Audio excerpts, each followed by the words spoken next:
Hello, Acho. Let's read this question.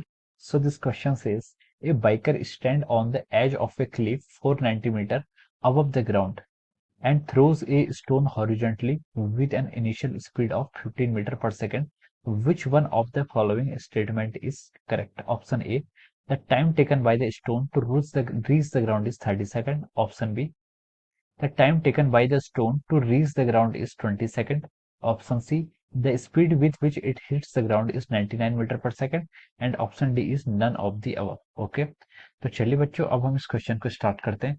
तो देखिए बच्चों, इस क्वेश्चन का जो आपका की कॉन्सेप्ट है, ये क्वेश्चन आपका किस पर बेस्ड है? This question is based upon the projectile motion. ये क्वेश्चन आपका प्रोजेक्टाइल मोशन पर बेस्ड है, और प्रोजेक्टाइल मोशन में भी हमें यहाँ पर क्या देखना है? टाइम और स्पीड निकालनी है। ठीक है, तो हम लिख सकते हैं कि दिस द क्वेश्चन द इसका जो की कॉन्सेप्ट है, इसका की कॉन्सेप्ट क्या हो जाएगा आपका? एक तो आपका क्या है? Time of flight. ठीक है, time of flight find out करना है, और दूसरा क्या करना है यहाँ पर हमें? फाइनल वेलोसिटी, या फिर उसको चलो मैंने जस्ट वेलोसिटी लिख लिया। ठीक है, ये दो क्वांटिटी हमें यहाँ पर फाइंड आउट करनी है। ठीक है, अब देखो इस क्वेश्चन को स्टार्ट करते हैं। क्वेश्चन में उसने बोला था कि एक biker stand on the edge of a cliff, एक क्लिप की यहाँ पर ऐसे एज पर वो खड़ा है। ठीक है, जिसकी लेंथ मान लीजिए आपकी, हाइट मान लीजिए 490 मीटर है। ठीक है, this is the height of this cliff. ठीक है, एक बाइकर अब यहाँ पर खड़ा है and throw a stone horizontally with initial speed of 15 metre पर सेकंड। एक स्टोन है, उसको उसने ऐसे थ्रो किया, जिस पर क्या सिर्फ आपकी हॉरिजेंटल वेलोसिटी है। ठीक है, 15 मीटर पर सेकंड। ठीक है, ये क्वेश्चन में गिवन है। इनिशियल वेलोसिटी वाई एक्सिस के अलोंग कितनी है? 0 है। ठीक है, अब उसने बोला कि which one of the following statement is correct. ठीक है, अब देखिए सबसे पहले देखिए टाइम ऑफ फ्लाइट होता क्या है। हमारा जो की कॉन्सेप्ट है उसमें लिखा है कि टाइम ऑफ फ्लाइट और वेलोसिटी हमें यहाँ पर डिफाइन करनी है। तो देखो टाइम ऑफ फ्लाइट होता है आपका, टाइम ऑफ फ्लाइट का मतलब होता है कि पार्टिकल को जो हमने यहाँ से थ्रो किया है, एक हमने यहाँ से स्टोन को जो थ्रो किया है, वो स्टोन अपने इनिशियल पोजीशन से जब तक वो फाइनल ग्राउंड पर पहुंचेगा, तो उसे ग्राउंड पर पहुंचने में कितना टाइम लगेगा, that is called the time of flight of this इस स्टोन। ओके, ये इसका टाइम ऑफ फ्लाइट होगा। और वेलोसिटी, वेलोसिटी क्या होगी? देखिए हम स्टोन को थ्रो कर रहे हैं, तो स्टोन की यहाँ पर दो टाइप की वेलोसिटी होगी। एक वेलोसिटी होगी आपकी इनिशियल, मतलब आपकी एक्स एक्सिस के अलोंग, और एक वेलोसिटी होगी आपकी वाई एक्सिस के अलोंग। ठीक है, तो हम यहाँ पर दोनों ही फाइंड आउट करेंगे। ठीक है, तो देखिए पहले हम यहाँ पर टाइम ऑफ फ्लाइट को कैलकुलेट करते हैं। देखिए टाइम ऑफ फ्लाइट क्या होगा? हमें क्या क्या इंफॉर्मेशन क्वेश्चन में गिवन है? Initial velocity along x axis given है, कितनी दी है? 15 मीटर पर सेकंड। ठीक है, वाई गिवन है, मतलब लेंथ मतलब हाइट ऑफ द क्लिफ, वो कितनी है आपकी? 490 मीटर। ठीक है, इसको हम माइनस 490 मीटर लिख रहे हैं। क्यों लिख रहे हैं? क्योंकि हम क्या कर रहे हैं, जो इसका मोशन है वो क्या है? डाउनवर्ड है। ठीक है, इसका मोशन डाउनवर्ड है, तो इसकी वाई को क्या लेंगे? नेगेटिव ले लेंगे। ठीक है, वाई आपका माइनस 490 आ गया। वेलोसिटी अलोंग वाई एक्सिस कितनी है? इनिशियल वेलोसिटी वाई एक्सिस के अलोंग 0 है, क्योंकि हमने उसको हॉरिजॉन्टल वेलोसिटी से फेंका है। एक्सेलरेशन अलोंग एक्स एक्सिस को हम 0 कंसिडर करेंगे। ठीक है, एक्सेलरेशन अलोंग वाई एक्सिस आपका कितना होगा? माइनस जी आएगा, या फिर उसकी वैल्यू आप लिख लीजिए -10 मीटर पर सेकंड स्क्वायर। ठीक है, this is the value of our g. ठीक है, ये आपकी जी की वैल्यू हो गई है। अब देखिए, अब हम इस क्वेश्चन को आगे स्टार्ट करते हैं। अब इसने क्वेश्चन में क्या बोला आपका? अब क्वेश्चन में बोला था कि टाइम टेकन, उसने कितना टाइम लेगा। ठीक है, उसका देखिए टाइम कैसे निकालेंगे? हमें टाइम निकालने के लिए देखिए कौन कौन से वेरिएबल क्वेश्चन में गिवन है। ठीक है, देखिए हमें हाइट गिवन है, वाई गिवन है। ठीक है, इनिशियल वेलोसिटी भी इसके अलॉन्ग गिवन है। ठीक है, और एक्सेलरेशन भी हमें गिवन है। तो हम यहाँ पर क्या टाइम निकाल सकते हैं? यहाँ पर कौन सी क्वेश्चन यूज करें कि हमें टाइम मिल जाए? तो देखिए अगर हम यहाँ पर y इज इक्वल टू, मतलब s is equal to UT plus half eighty square की इक्वेशन यूज करेंगे, तो देखिए s is equal to UT plus half eighty square. S हमें डिस्प्लेसमेंट गिवन है, इनिशियल वेलोसिटी गिवन है, एक्सेलरेशन गिवन है, तो टाइम हमारा इजीली कैलकुलेट हो जाएगा। ठीक है, so we are using here s is equal to UT plus half eighty square, और हम उसे y एक्सिस के अलॉन्ग यूज कर रहे हैं। ठीक है, we are applying that equation along y axis. ठीक है, y एक्सिस के अलॉन्ग हम उस इक्वेशन को अप्लाई कर रहे हैं, तो हम लिख सकते हैं कि y is equal to u i t plus half of a y into t का स्क्वायर। ठीक है, इस इक्वेशन का यूज कर रहे हैं। ठीक है, अब देखिए y के आपका डिस्प्लेसमेंट अलॉन्ग y एक्सिस कितना है? -490। ठीक है, is equal to initial velocity along y direction 0 plus half into acceleration along y direction कितना है?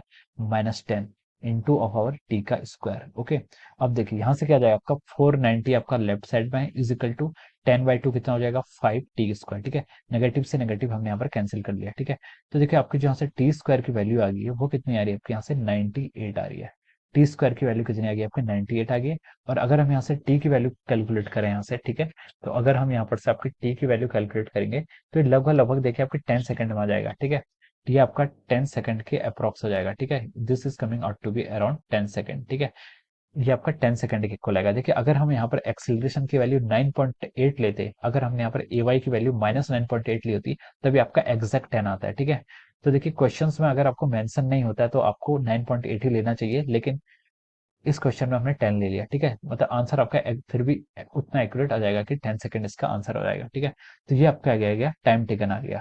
अब देखिए, अब हमसे उसने और क्या पूछ रखा है इस क्वेश्चन में, ये आपका टाइम टेकन 10 सेकंड आ गया उसको जमीन में आने में, तो ठीक है। और दूसरा उसने पूछा कि speed with which it hits the ground, वो जिस स्पीड से आपके ग्राउंड को हिट करेगा वो हमें कैलकुलेट करनी है। ठीक है, तो देखिए प्रोजेक्टाइल का पाथ क्या होगा, हमने यहाँ पर इस स्टोन को फेंका तो उसका पाथ ऐसे होगा लगभग। ठीक है, this will be the path. ठीक है, ये उसका क्या होगा, पाथ होगा। और हमसे क्या पूछा उसने, स्पीड बतानी है यहाँ पर। ठीक है, ये पाथ आपका कुछ ज्यादा ही नीचे से कर्व हो गया, यहाँ पर इतना कर्व नहीं होगा।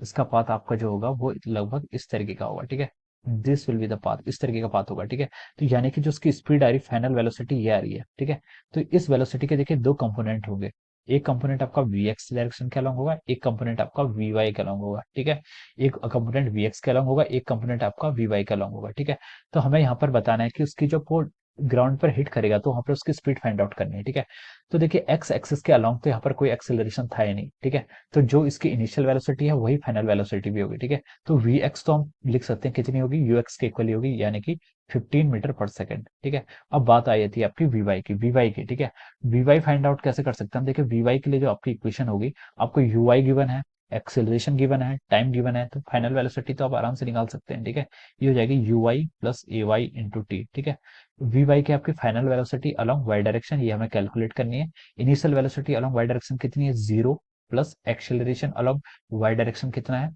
एक्सेलरेशन वाई डायरेक्शन के अलॉन्ग आपका -9.8 ले लीजिए। ठीक है, अभी आप -9.8 ले लीजिए इंटू टाइम। टाइम हम यहाँ पर कैलकुलेट करेंगे। ठीक है, यहाँ पर हम क्या करेंगे, यहाँ पर टाइम कैलकुलेट करेंगे। तो टाइम कितना आया था आपका, 10 सेकंड आया था। ठीक है, तो इसकी जो वी वाई आ गई, यानी कि velocity along, final velocity along y direction, ये आपकी आएगी कितनी आएगी, -98 मीटर पर सेकंड। ये कितनी आएगी आपकी, -98 मीटर पर सेकंड।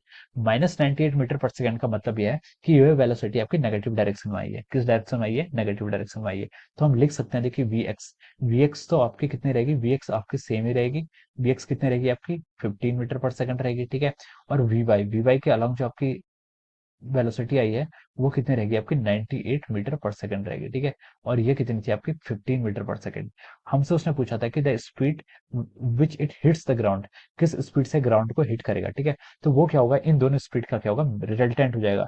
इन दोनों स्पीड का रिजल्टेंट कैसे निकालेंगे, रिजल्टेंट आपको देखिए वी एक्स गिवन है, वी वाई गिवन है, तो हम लिख सकते हैं इसको वी का स्क्वायर प्लस अपावर वी का स्क्वायर। ठीक है, ये आप लिख सकते हैं। तो ये आपका कितना हो जाएगा, देखिए रूट ऑफ वी एक्स का स्क्वायर। ठीक है, रूट ऑफ वी एक्स का स्क्वायर माने कि 15 का स्क्वायर कितना हो जाएगा आपका, 15 का स्क्वायर 225 हो जाएगा। और दूसरा आपसे बोला है 98 का स्क्वायर। ठीक है, तो 98 का स्क्वायर अगर आप यहाँ से कैलकुलेट करेंगे, ठीक है, 98 का स्क्वायर जो आपका आता है, 98 का स्क्वायर आपका आ रहा है 9604। ठीक है, कितना, 9604। तो इन दोनों को अगर आप ऐड करेंगे तो देखिए कितना आ जाएगा, देखिए 25 में 4 जोड़ेंगे तो 29, 96 और ये कितना हो जाएगा, 98। ठीक है, तो ये आपका कितना आ गया, आपका रूट ऑफ 9829। ठीक है, रूट ऑफ 9829 अगर आप कैलकुलेट करेंगे तो इसकी वैल्यू जो आ रही है आपकी, वो आ रही है 99.141। ठीक है, 99.141 मीटर पर सेकंड ये आपकी फाइनल वेलोसिटी आ रही है, कितनी, 99.141। ओके, तो अब देखिए, अब हमसे ये ऑप्शन आपका इसमें आ जाएगा। ठीक है, ये आपका क्या हो गया, वेलोसिटी भी हमने यहाँ पर कैलकुलेट कर ली है। ठीक है, इसको हम यहाँ पर एक ऐसे चेक बॉक्स के अंदर रख देते हैं। ओके, अब देखिए, अब क्वेश्चन में उसने क्या क्या पूछा था हमने सब निकाल लिया है। ए पार्ट में उसने बोला था कि देखिए the time taken by the stone to reach the ground, stone को ग्राउंड में पहुंचने में कितना टाइम लगेगा। ठीक है, इस 30 सेकंड, ए ऑप्शन में 30 सेकंड बोला है। तो टाइम टेकन हमने कितना आया था, हमारा 10 टेकन तो हमारा 10 सेकंड आया था, ये इसका आंसर था। ठीक है, तो देखिए इसने बोला है कि 30 सेकंड, ये option is wrong. Option B में बोला है कि 20 सेकंड लगेगा, ये भी क्या हो जाएगा आपका, रॉन्ग। ठीक है, सी में उसने बोला है कि the speed with which it hits the ground is 99 metre पर सेकंड। तो देखिए इन दोनों का रिजल्टेंट आपका 99.14 है, यानी कि वो 99 के अप्रोक्स है, तो हम इसको कह सकते हैं कि ये आपका राइट ऑप्शन है। डी ऑप्शन में उसने बोला कि नन ऑफ दी अबव, ये भी आपका क्या हो जाएगा, इनकरेक्ट हो जाएगा। तो इस क्वेश्चन का जो राइट आंसर है वो क्या होगा आपका, option C is the correct answer. ठीक है, ऑप्शन सी यहाँ पर क्या आपका, option C is correct. Option C आपका क्या आ रहा है यहाँ पर से, करेक्ट आंसर आ रहा है। ठीक है, option C is the correct answer. ये ऑप्शन क्या हो जाएगा, इसका राइट ऑप्शन हो जाएगा। Okay, so this is how we will solve this question. Okay, so I hope you all understood this concept. All the best and thank you so much.